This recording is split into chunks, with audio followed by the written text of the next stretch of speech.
Hi welcome back. దీన్ని చూసారా పొట్టిదాన్ని? మీకు అందరికీ ఏదో చెప్పాలనుకుంటుంది, ఒకసారి వినండి. చూసారా, నా ఛానల్ని లైక్ చేయమని చెప్తుంది. పాపం పొట్టిదాని కోసమైనా లైక్ చేయొచ్చు కదండి.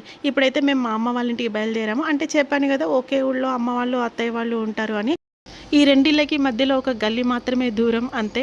ఇంకా మేము అలా అమ్మ వాళ్ళ ఇంటికి వెళ్తుంటే మధ్యలో కార్ఖానా వచ్చింది. కార్ఖానా అంటే మీకు తెలియదు కదా, బీడీలు తయారు చేసేటువంటి దానికి కావాల్సిన సామాన్ అంతా పెట్టుకోవడానికి ఒక రూమ్ లాగా ఉంటుంది. దీన్నే మేము కార్ఖానా అని అంటాము. ఇదైతే మా అత్తయ్యకి సొంతగా ఉందన్నమాట. ఈ ఏజ్లో కూడా ఆమె ఓనర్గా ఉండి ఒక అసిస్టెంట్ని పెట్టుకొని మరి కార్ఖానా రన్ చేస్తుందంటే చాలా గ్రేట్ కదా.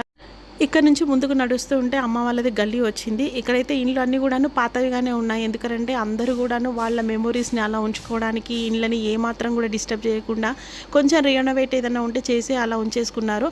అందులో ఇది మా ఇల్లు అనమాట. దీంట్లో కూడా అంతే. మేమైతే ప్రజెంట్గా దీన్ని రెంట్కి ఇచ్చాము. అమ్మ వాళ్ళు ఇప్పుడైతే ప్రస్తుతం కామారెడ్డిలో ఉంటున్నారు. మా ఊళ్ళోనైతే కోతుల ప్రాబ్లం చాలా ఎక్కువగా ఉందండి. ఎందుకనంటే దాదాపుగా పాత ఇళ్ళు ఎక్కువగా ఉన్నాయి కాబట్టి వాటిపైన కోతులు ఎక్కి దుంకుతున్నప్పుడు ఆ ఇల్లు అనేవి పాడైపోతున్నాయి. దానికోసం అని చెప్పి వీళ్ళు మళ్ళీ ఇలా రినోవేట్ అనేది చేసుకుంటూ ఉంటున్నారు. ప్రస్తుతం వర్క్ జరుగుతుంది కాబట్టి ఇంట్లో బాగా డిస్టర్బెన్స్గా ఉంది. నీట్గా అయిన తర్వాత మొత్తం అంతా కలిసి ఒకసారి వీడియో తీసి పెడతాను. బట్ ఈ ఇంట్లో నా మెమరీస్ అయితే చాలా ఎక్కువగా ఉన్నాయి. అమ్మ వాళ్ళ ఇంట్లో వర్క్ జరుగుతుంది కాబట్టి ఇక్కడే ఉన్నారు. ఇంకా మమ్మల్ని చూసి తీసుకెళ్ళడానికన్నా అమ్మ అయితే వచ్చింది. ఒకసారి వీళ్ళిద్దరిని చూడండి, బాగున్నారా అని అడగడానికి ఇలా కాగలిచ్చుకొని మా తెలంగాణలో వాళ్ళ ప్రేమని చూపించుకుంటారు.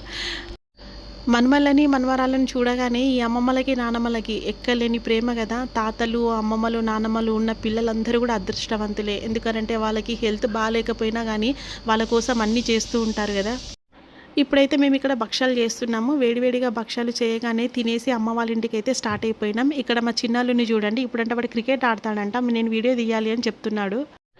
ఇక్కడ ఈ లక్కీ మీకు గుర్తుందా? లాస్ట్ టైం వీడియోలో పెట్టాను. పాపం ఇప్పుడు అది మిస్ అయిందండి. దాదాపుగా 4-5 డేస్ అవుతుందంట. నేను ఇది ఉందేమో చక్కగా మళ్ళీ వీడియో తీసి పెడదాము అని అనుకున్నాను. బట్ ఆల్రెడీ అది మిస్ అయిపోయింది. గ్రౌండ్లోకి వెళ్ళిన తర్వాత కనిపించట్లేదు. 2-3 డేస్ నుంచి ఎంత వెతికినా దొరకట్లేదు అన్నారు. సరే, ఇంకా దాని పేరెంట్స్ దొరికారేమో, అందుకే అది కలిసిపోయిందేమో అనుకుంటున్నాం. ఐ హోప్ అది ఎక్కడున్నా కూడా హ్యాపీగా ఉండాలి అని అనుకుంటున్నా.